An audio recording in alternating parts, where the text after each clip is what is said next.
for Dr. J.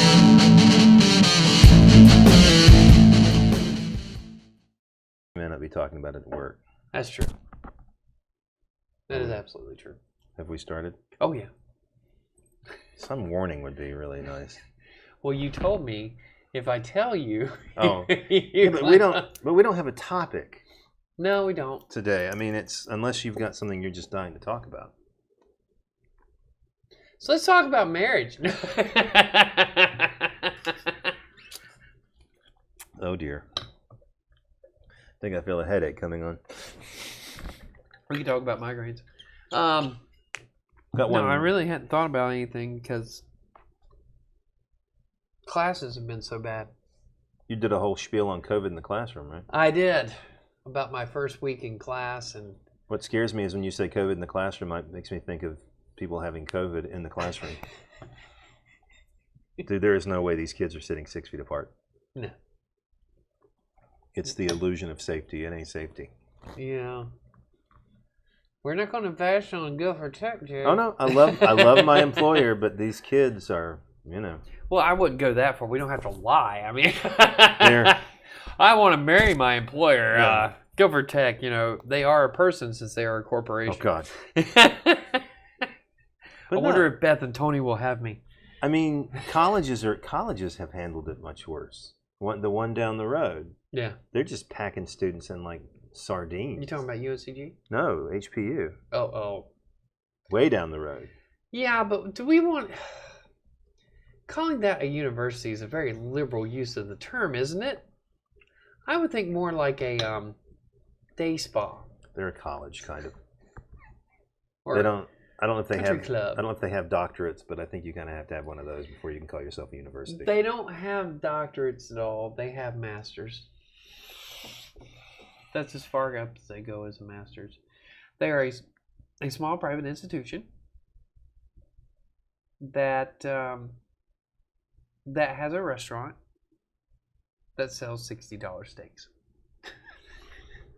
That's real. That shit is real. Yeah. I told you about the last class I ever taught there. Looks overlooking a pool. Overlooking an Olympic-sized swimming pool. One of several. And I made them sit on the balcony one day because I said, if they're going to give me a balcony, I'm going to use it. I had a colleague who once told me that I would not enjoy being there Yeah, because I can't dress the way I want to dress. most of the kids were okay. Most of the kids were okay. I didn't mind the dress code because it was easy for me to do anyway. Yeah, I don't have that kind of clothing. But you need to get that kind of clothing, Jason. Well, I've got some khakis. You've got to look the part. What part am I looking? The middle-aged white man. I Oh. mean, you... I have some khakis and some polos. Okay, that's the 20-year-old white man. You got to look like a middle-aged white man. This doesn't look like a middle-aged white man? No, that looks like you gave up.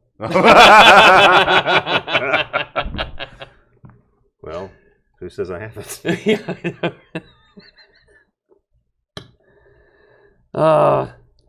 Some topic would be helpful. Okay, dogs. Dogs. We had an entire thing planned for Gen X philosophy. Yeah, you want to do it? Yeah, but I don't know what to say about it, so there we go. What is the Gen X philosophy? Let it slide. Let it slide, huh? And the slacker generation. Would it be let it slide, or or would it be more along the lines of I don't believe you? I think it would be that too. Yeah, because we had a lot of trust issues, and we were very cynical, as we pointed out before. Sorry, I'm getting this cord out of my way. Trust issues. Yes. From what? Well, I mean, we talked about that a lot. You're talking about the whole parent thing? The latchkey kid thing did a number on us. Yeah. And then look at what happened to our politics, as we've said before. I mean, look at everything that's happened to us as a generation. starting from, I think I started at the Challenger explosion, the Challenger disaster, but it goes further back than that because you've got, well, of course, obviously they've got Watergate for the older cohort, and then Lennon's death, which they were very conscious of, right? And Bobby's. And Bobby's. Yep. And then Watergate, and then the fuel crisis. I mean, and then you get to us, and the Challenger thing, Oklahoma City. Still living in the Cold War. Still living in the whole generation lived through that. But we, as a generation, we got to see it end. Which was exciting until you saw what took its place. Yeah. Which is what Russia is now. Yeah. With a absolute lunatic for a president. Okay, so are we talking about Russia still, or are we? Oh! There are several countries right now that you could be describing. Belarus, yes. That guy is insane. I was thinking Alaska. He's he's been in power for 24 years. They had an election, and he won by 80%. What was the African country where the dude had been elected like 4 or 5 times, and then he finally died? Oh, I don't remember who it is. It wasn't Gaddafi. Gaddafi was a dictator. Gaddafi kind of made his power. Well, and so is the president of Belarus, but they don't call him that. The elections are a farce. Yeah, well, same thing with China, right? Yep. The elections are a complete farce. Yeah. And we have a president who's trying to say that the election here will be a complete farce because of these mail-in ballots. Huh.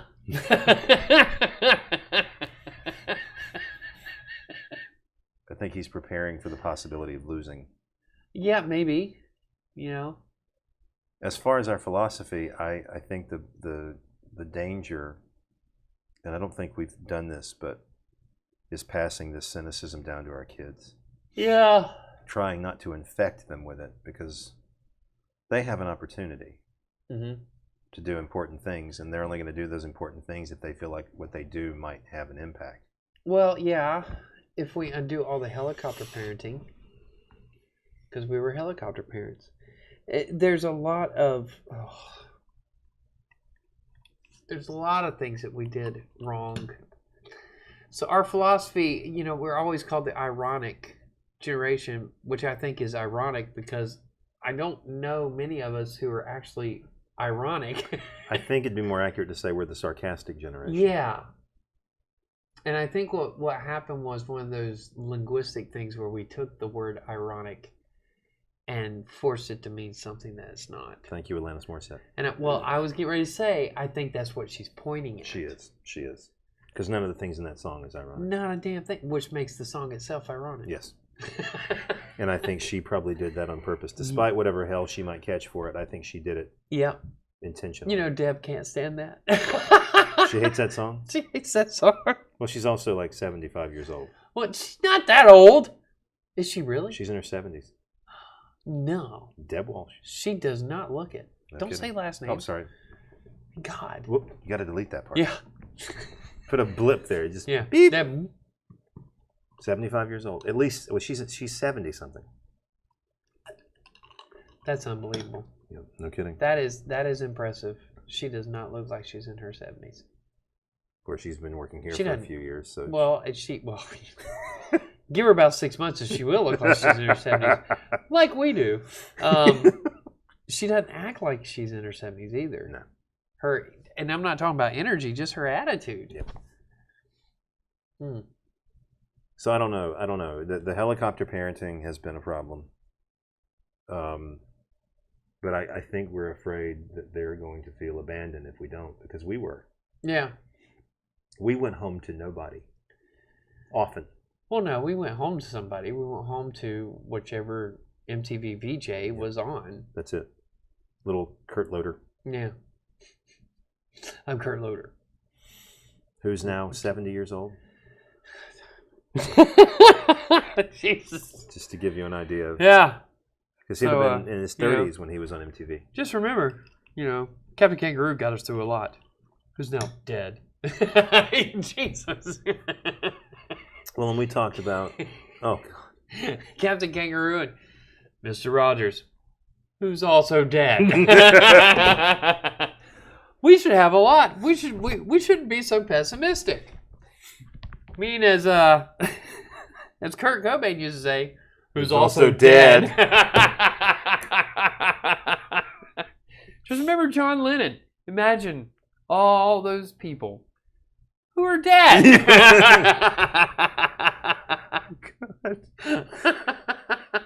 So we might also be the dark generation. Like maybe our sense of humor is a little bit dark. Mm. We are masters of the inappropriate humor. I think yeah, definitely. I think something that you that I pointed out to you, and then you remembered this morning. This pushback against social justice is being led by Gen Xers, and a lot of it is like, how can you be? It's that sarcastic tone that they have. How can you believe this? What is wrong? There was a saying that we used to say when I was a teenager. What is your malfunction? Yep. And it gives the impression when you talk about social justice, and we're not against social justice. Mm-mm. It's a problem, not with. I mean, everyone wants social justice. It's a problem with the movement. Yep. It's the execution of the movement. I think that Gen X has a problem with, because we want social justice for everybody just as much as anybody else does, but not this way. No, this is not the way we want it. This is not the way, and this is not the way we grew up to understand it. But at the same time, we're also. I thought about this. A few weeks ago, we were also the first generation indoctrinated in postmodern thought. Yes. Like the boomers weren't indoctrinated with it. They heard it. We were indoctrinated with it. We got to college and it was there. Yep. And it was everywhere. And so, but the fact that we're the ones pushing back against it, I think is the important lesson to be learned there. So why are we now just pushing back? I mean, those of us who are in academia have been pushing back for a while. Yeah, but I think it took the outside world to realize. And, I was listening to somebody one day where they were like, I've been saying this for years, guys. It's not just happening in the universities. It's coming. I can't remember who it was. I think it was Taibbi. Taibbi had said it to Brett Weinstein. He was like, I've been telling my friends, this isn't just happening in the universities. It's coming, and here it is. And I think what happened was typical human nature. It wasn't in front of us. We weren't thinking about it. We didn't realize it was going to be that it would make the jump into popular culture. Yeah. Well, no, because nothing else in academia made the jump into popular culture. I mean, we've kept Shakespeare a pretty big secret for a while now. I mean, no one's. I mean, I've never walked down the street and saw people reading Faulkner on the bus. But everyone, and the thing about this movement is that most people who are in it don't even know where it comes from. Yeah. They have no idea that it's post-structuralism. Yeah, well, they don't. That where we're getting a lot of this information. Well, the laymen don't know what that is. No, they don't. They don't, so you can talk about postmodernism, post-structuralism all day. They don't know what the hell you're talking about. If you talk about the social justice movement, they understand They understand that. But that's where we are. Yeah. I never thought professors would have that much power. I'm kind of impressed. Well, yeah. How did you pull this off? Yeah, guys, what did you do? All right, so let me read you something from Mr. Lindsay. James Lindsay. Oh yeah, this is from their and Peter Boghossian. Boghossian. Now this is Lindsay and Helen Pluckrose. Oh, Pluckrose. Yes. The most English name in the world. The most British of all British names. Let's see here. Tulkinghorn's also pretty British. Yeah. Cecily, that's also British. If I had a daughter, I'd have named her Cecily. Because it's a great name. A boy named Algernon. Algernon? Algernon. Yeah.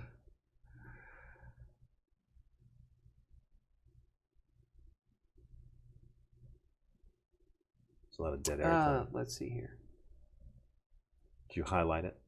I did.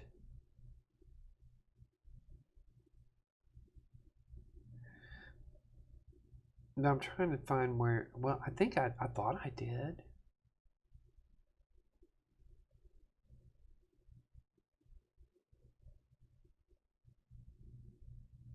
I'm getting tired of hearing the phrase, the master's tools will never dismantle the master's house. They are running with that. Kind of like they ran with show me the money. It doesn't make any sense. I mean, I get it. I understand what they're saying, but shut up. You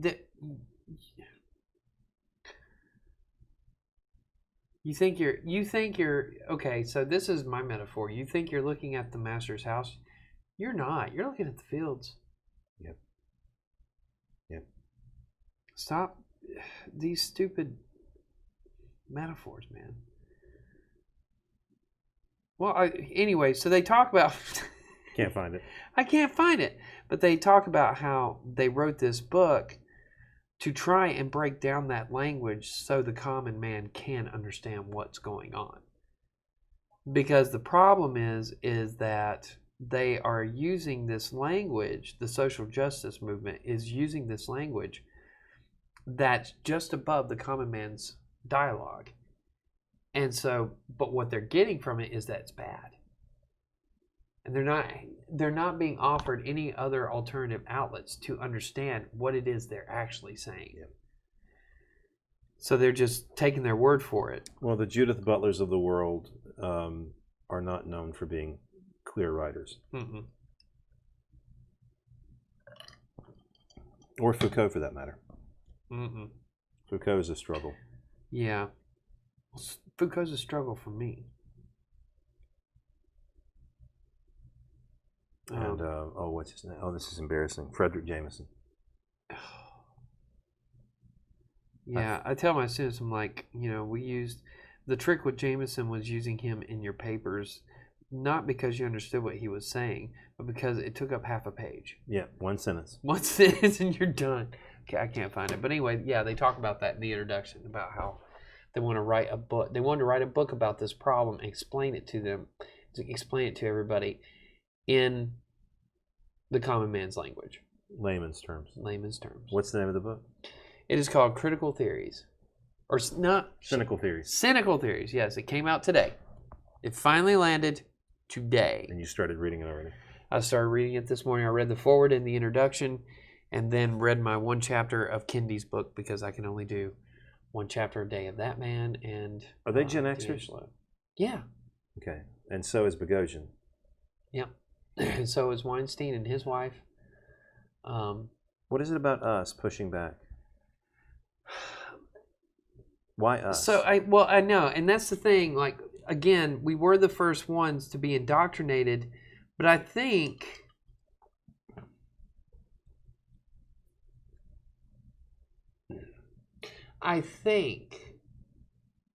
we understood, because of Watergate, because of Reagan, and Bill. We were talking about Bill, how he hosed everybody into believing he was this great guy. He's not. He was not that great a guy. He dismantled everything.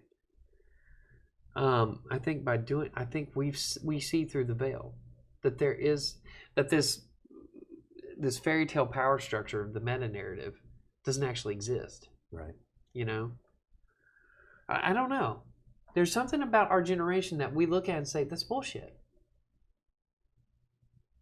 And we kind of, you and I, especially, and there are many like you and I in the academy who've been saying critical theory is bullshit. Yeah. We've been saying it I've been saying it for a decade now, since I got out. I started saying it because as an undergrad, I didn't understand. I didn't know it existed. Yeah.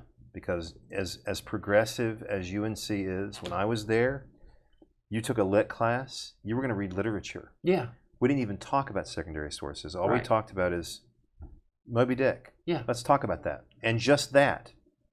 That's how I read Tropic Cancer in one of those classes. And then I got into grad school, and I managed to find more traditional professors.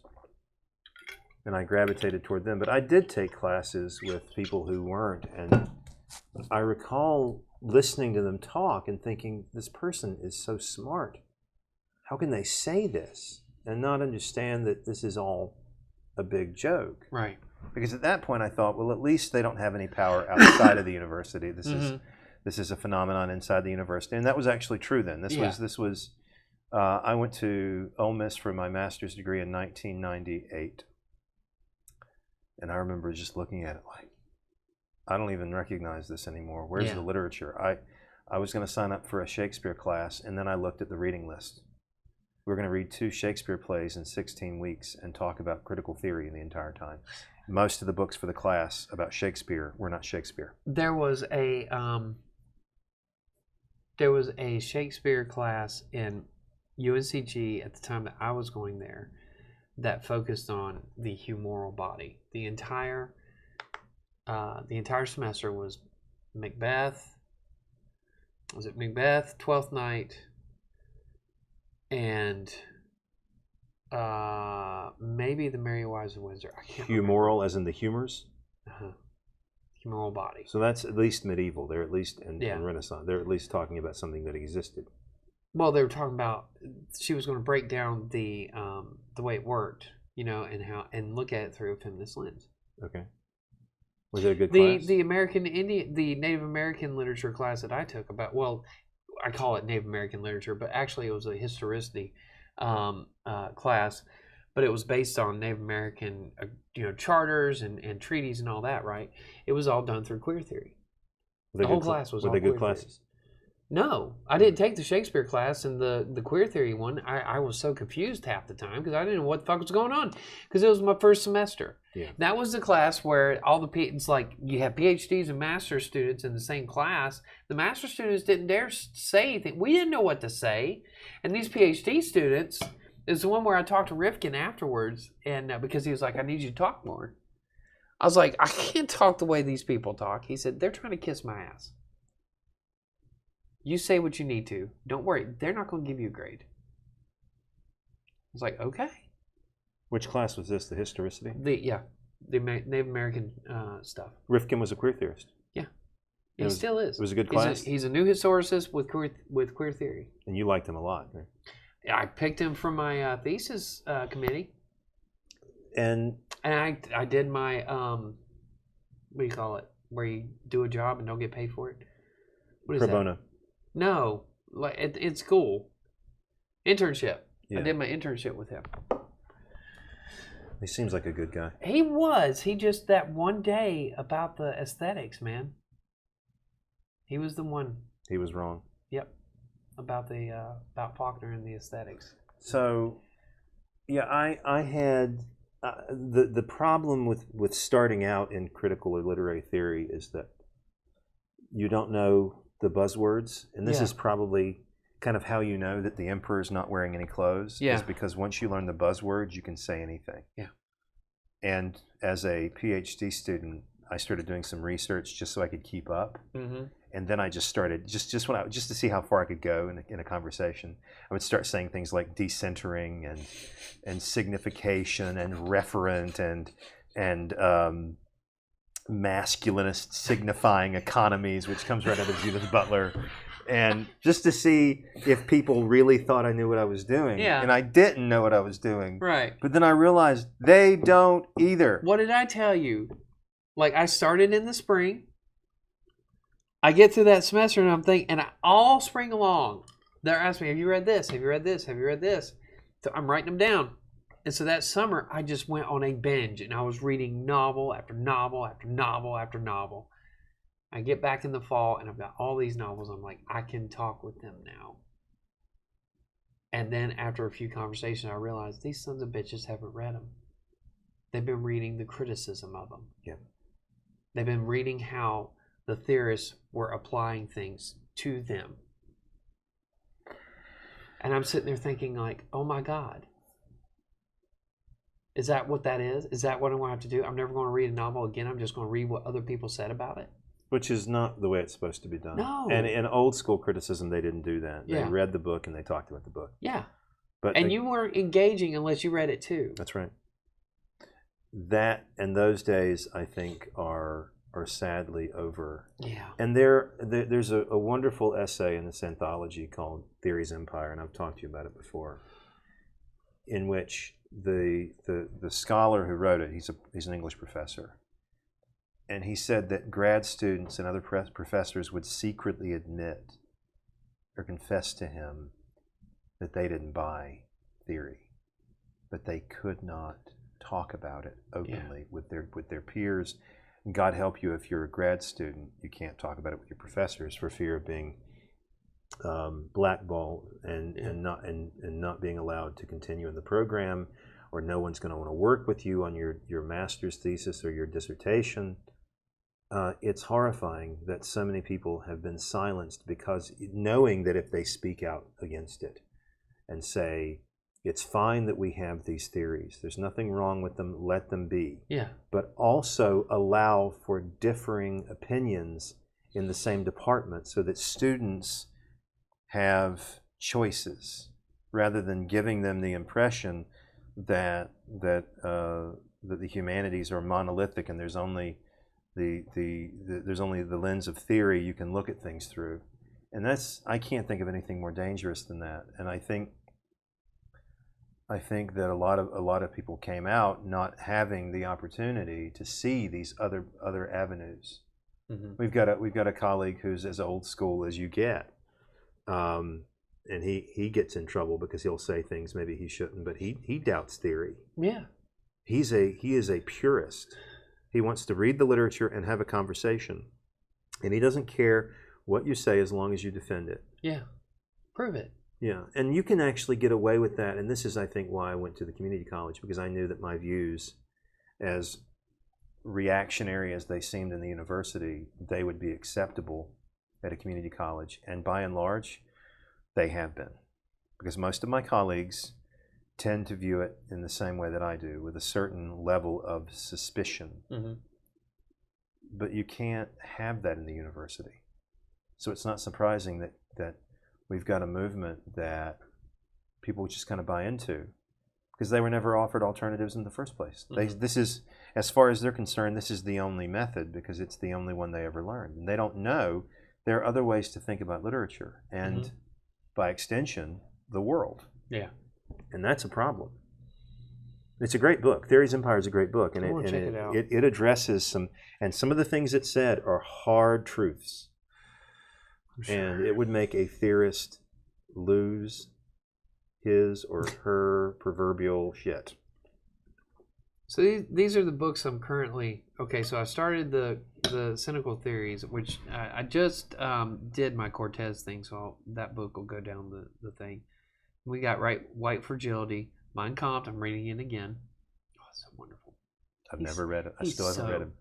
Crazy. What? Okay, I just said it's so wonderful. I don't want people to get the wrong idea. He's not a Hitler fan. I'm not a Hitler fan, okay? And I'm not an anti-Semite. But you need to read this book because there are parallels happening right now. It's crazy. I got How to Be a Racist, or excuse me, How to Be... I got Mein Kampf, How to Be a Racist, Kill Your Jew Neighbor. No, I'm kidding. The Elders of Zion. Yeah, the Elders of Zion. No, I'm kidding. So anyway, I got Mein Kampf, How to Be an Anti-Racist by Ibram Kendi. I was telling you about that earlier today. Culture is History by Warren Sussman. I'm rereading that one because I absolutely love Warren Sussman. Consumer's Republic by Elizabeth Cohen, which is an interesting book that I really want to get into.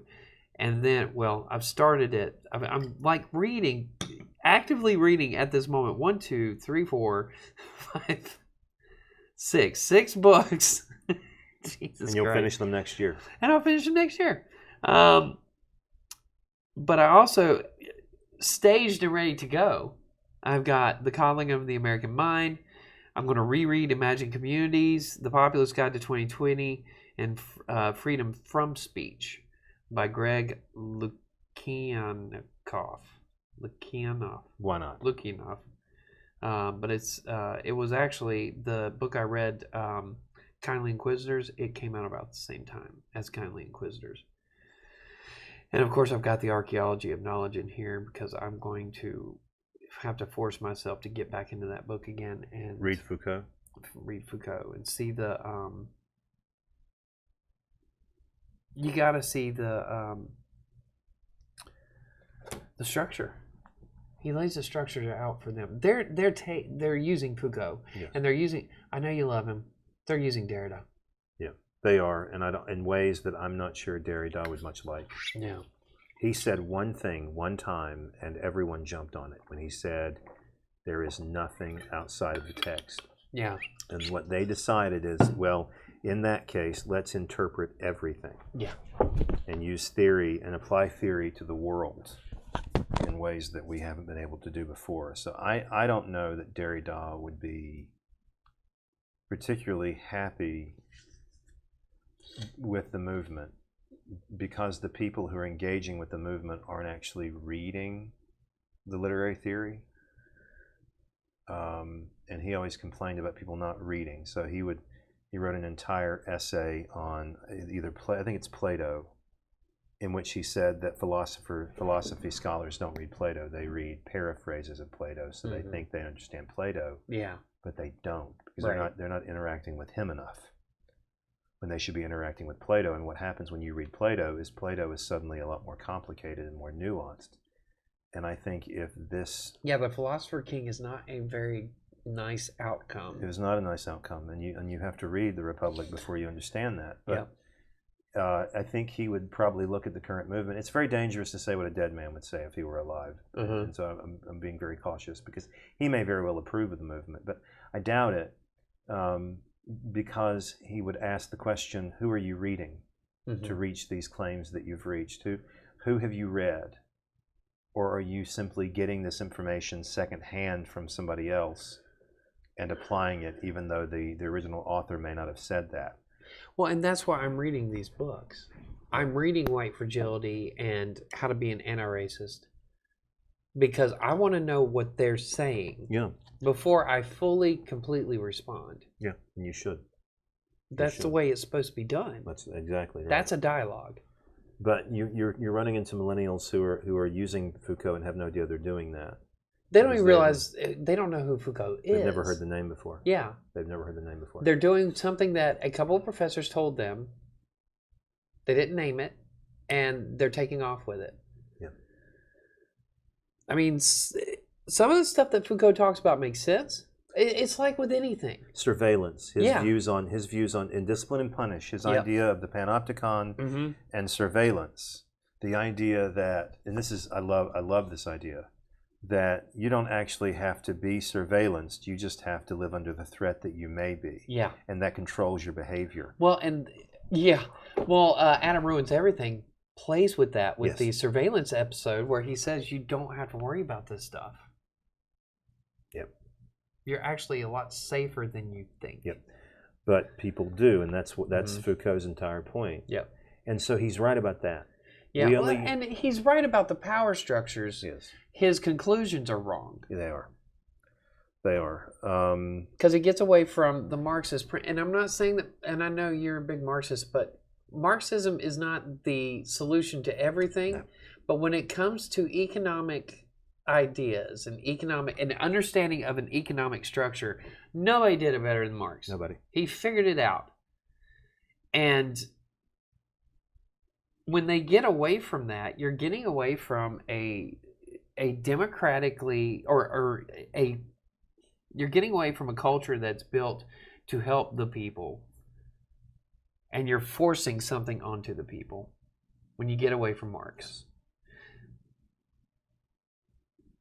Vonnegut said it when he said, you can't help but stumble over Marx when you're helping the poor, or stumble over the Bible for that matter. Yeah. Lenin and Stalin ruined Marx for everybody. They did. Marx was Marx would be, I think, really disturbed. Again, I'm putting ideas or assuming what a dead man might say, but I think he would be a little horrified that we're getting away from economics like we are. Yeah. Well, I don't think Darwin would be down with social Darwinism. No, I mean, but you can't. No. But at the same time, maybe he would. You don't know. You can't tell with a dead man. You can't put ideas in a dead man's head. or in a dead man's mouth. Well, I don't think Walt Disney would be happy with what's happened to Disney World and Disneyland. But whatever. And the founding fathers would obviously be displeased with the current climate. Yeah. Well, what I tell you this morning, you said that they would just they'd be over themselves with Trump.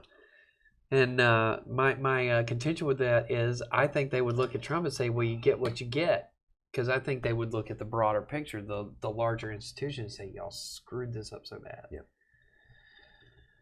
So I think they would look at the corruption and say, well, of course you're going to have this, man. This is the product of what you let happen.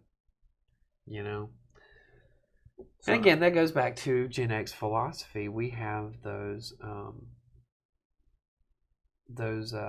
reliable, well, not reliable. We have those cynical views that help us understand the world a little bit. It's a little dark, but at the same time, we're very happy people. As a rule. Yeah. We're not so happy right now because of what we're seeing. Yeah, but I don't think we're mad. We're not as mad as the millennials are mad. The millennials are very angry right now. I think we are apprehensive and frustrated. Yeah, and a little nervous. Yeah, a little nervous. Because where is this actually going to take us? And is the place it takes us going to be a good place? Yeah. And I'm not convinced that it's going to be, because you can change. You can change as much as you like when it comes to the cosmetics of the problem, but the reality remains. We still have poverty, and we still have racism, and trying to change what they're trying to do isn't actually addressing those issues in the way they should. It's a power grab. You do it the way that the civil rights movement did it, by trying to change things in a political way, through passive resistance, through speeches and gatherings, and I don't know that they would say that's the white man's way. Well, I mean, it's also Dr. King's way, and that's to suddenly turn on him, I think makes them look even worse. That somehow Dr. King didn't do it right. Yeah. And obviously the civil rights movement did not result in complete equality, but it was a move in the right direction, and that's all we can hope to do is incremental steps. This is the way it's always been. We've moved in small steps. This is a part of living in a democracy, is that, and this is I think a problem with I don't want to attack millennials, but given the fact that they grew up with smartphones and the internet, I think they have instant gratification syndrome. Yeah. And so they want it all. The Google effect. And the Google effect. They want it all, and they want it right now. And I'm sorry, but that's not how a democratic republic works. It takes years of snail-like legislative decisions. And over a course of 10, 20, 30 years, you see real positive change. Healthcare in this country has been under scrutiny for a very long time, and one day we're going to get there, but it's going to be slow. The opening salvo was Obamacare. It was a start. Yeah. The Clinton administration tried to have that conversation, and they were shot down.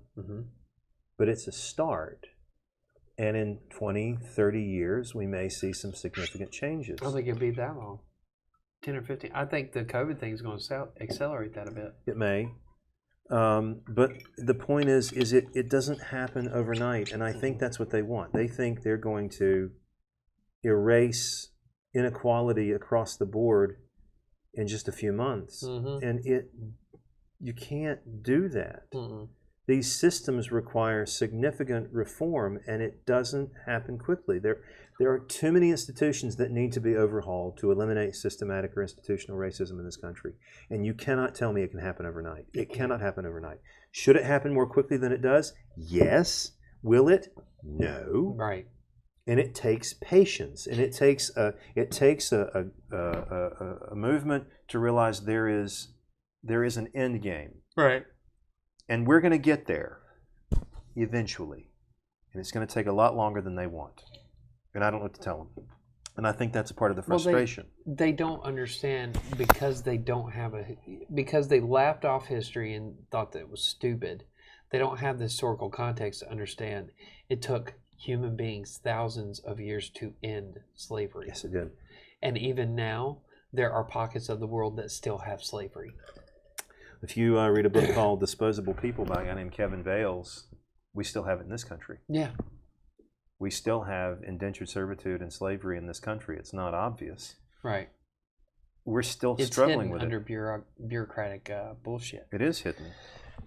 So, but you can't. What they need to understand is even now, with slavery still happening in the world, after it's been largely eradicated or largely made illegal, yes, they have to understand it's going to take a while to completely end that practice. Yes. Before you can even start to worry about the institutions. Yes. It doesn't happen overnight. No, and it takes a long time. They want it to happen right now. It's not going to happen right now. 240, well, because I'm 76, 243 years, or 44 years. 244 years this country's been around. It was 90 years before we ended slavery. The first 90 years, we still had slavery. And since then, 170 years, we're still struggling with. After we ended slavery, we're still struggling with it. Yep. We're seeing the consequences. It takes a long time. But don't fucking tell me nothing has happened. And I'm not talking to you. Yeah, no. Don't tell me nothing has happened. And I thought about this today when I walked into my American Lit class. So I walked in and I had 2 African American students, 3 white students, and a Hispanic student. Okay? So half and 1, right? 3, and 1. That's a small class. Well, yeah, because it's split in 2. Oh, okay. 70 years ago, it would have been 7 white kids. 60 years ago, it would have been seven white kids. White males. Yeah. So don't tell me we haven't come. Don't tell me we haven't moved. We have. It's just going to take longer. Yep. At the same time, 70 years ago, I would not be working at A&T. No, you wouldn't. No, you wouldn't. So don't tell me we haven't made progress on both sides. We have. We just, and that's the problem though, is they want it all. They want it faster. They want it faster, and it's just. I'm sorry, but that's not how. That's not how. Yeah. The only type of political system under which things can happen quickly are dictatorships. Yeah. It takes a long time, or in the case of slavery, it takes a lot of blood. Mm-hmm. And it took a lot of blood to end slavery. It took a war. Yeah. It took a war to end it. So in a democratic republic, you have choices. You can take time, or people can die. That's your choice. Either a lot of people are going to die for what you want to do, for your cause, or you're going to take decades to fix the problem incrementally. Mm-hmm. Your choice. Those are your options. Kill a lot of people or take time. And a part of me wonders, are we going to get to a point where they begin to think, okay, well then kill a lot of people? Yeah. That is not the way you do it. No. I mean, it works. Killing people is an extraordinary way to expedite a problem. Kill as many as you can on the battlefield. Mein Kampf. But he's not. It's true. Yeah. In order to get rid of a problem, you kill as many people as you possibly can on the other side. As quickly as possible. As quickly as possible. How many people died in the Civil War in 4 years? Yeah. It took that before this country finally said enough of slavery. We're done. We're done. We're done. We're done. The Civil Rights Movement, how many people had to die for that to work? Oh, also, don't forget, we were the last in the West to hold out. Yes. Because by that point, the rest of the West had said, we're done. Yeah. It takes a long time. Mm-hmm. And it's not the answer that these younger people want. And I don't blame them because it sucks. Mm-hmm. I don't know of many people who say, well, the situation we're in right now is ideal, and that race relations in this country are good. No, they're not good, and things are bad, but, who's going to say this is the ideal world? What are you talking about? I mean, it's... I would love to put, thousands, if not millions of Chinese people through absolute hell to get my iPhone. It's ideal for me. Yep, it works for me. That's the other thing that pisses me off about this movement. They are bitching and bitching and bitching, and nobody is saying anything about the atrocities that are happening across the globe. Well, they all have smartphones, and they're all being built. They're not going to say a word about it. Well, no. Plus, the Chinese are not a threat to them yet. Yeah. Right now, they see it as the Chinese are the white man's problem.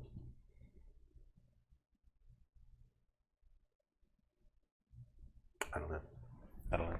I mean, it's the speed at which they want to make it happen. That's not how politics works. No. Especially in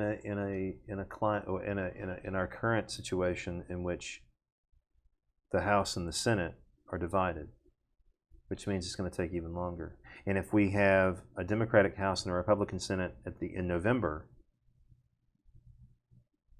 we're still going to be locked, and things are going to happen even more slowly. The only way to make this happen a little faster is to have a Democratic House, a Democratic Senate, and a Democratic President. And then you can push through legislation rather quickly. Mm-hmm. But there are plenty of Democrats who are going to want to say, slow down. Let's take our time. Let's read the legislation and think very carefully about this before we pass it, because this has long-term consequences that we can't possibly imagine right now. I would be disturbed if they pushed through legislation just like that. Yeah. Just like what they did with the Patriot Act. It was passed before anyone could read it. Oh, yeah. And everyone loved it. They'd never read it, but they loved it. This is dangerous legislation. Yeah. It should take time. It sucks that people have to suffer while we take the time, but you have to take the time. And you need debate. You need the conversation. And then you sit down and you vote. But you have to have the debate. And you compromise. And you say, I don't like this here. Let's change this. And they say, well, I don't like that there. Let's change this. Okay, now we both have a bill that we can like. Mm-hmm. And let's pass it. That takes a long time. And that is not what they want to hear. They want to hear right now. Let's do it right now. How? How are you going to make this happen right now? Are you going to overthrow the government? Good luck. Well, if you think anything outside of what they believe, you're wrong. So they're right. So why not just get it done? But they can't. That's the whole problem. They can't do it. Under the current political system, it doesn't work. I know. There's no. This infuriates me. Yeah. You can't tell. So we've hit both of our hot buttons. Yeah. It drives me crazy that it takes so much time, because a lot of people are suffering because it takes so much time. Mm-hmm. But there's no other option. No. You have a Democratic House, a Republican Senate, and a Republican President. What do you expect to do? Yeah, it's going to grind to a halt. Yes. You're going to need all three to be on one side of the aisle to make anything happen, and even that's going to happen slowly. Mm-hmm. You have to write the legislation, read the legislation, debate the legislation, and it's not going to be the same legislation it was in the House by the time it gets to the President. Right. And it's going to be incremental, and it should be incremental. Mm-hmm. You should take your time. You should spend a little more time passing legislation than you do researching what car you're going to buy. Is all I'm saying. Right. Well, I spent a good 3 months looking for cars before I bought old Veronica out there. So and they don't want to take that kind of time. They don't want to take that. Well, the millennials don't want to do that. The government, they force themselves into taking that kind of time. Yeah. They say that's the beauty of it. There are so many safeguards in place to make sure that it goes slow. They'll slow it down. So, all right. Well, that's a good happy note to end on. Oh Lord. So there's our happy moment. There's your moment of zen.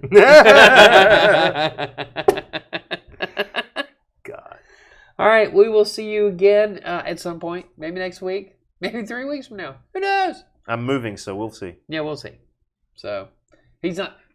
Don't worry. He's still going to be Dr. J on the Optic Pod. It's just... I'm moving down the road. It's just moving... Literally. I'm moving just a few houses down the road. I'm not moving out of the country. Yeah. Pity. Kynard said something about your house the other day. He said, he's moving to such and such street. Isn't that where all the crime is? I'm like, I don't know. You're like 2 blocks down. You tell me. I've been to that house a few times, and it's more quiet than where I live now. Yeah, I'm sure. So we'll see. I'll just make sure all my furniture's chained down outside, just in case. Yeah, make sure you lock your Beamer. Oh God. All right, we're out of here. I'm the barber. That's Jay. That's Dr. J. That's the J. That's the J. I'm the B. That's the J.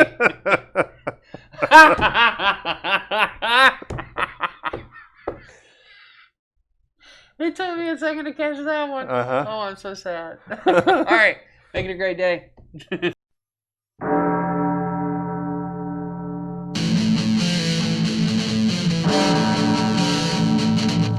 Now it's time for Dr. J.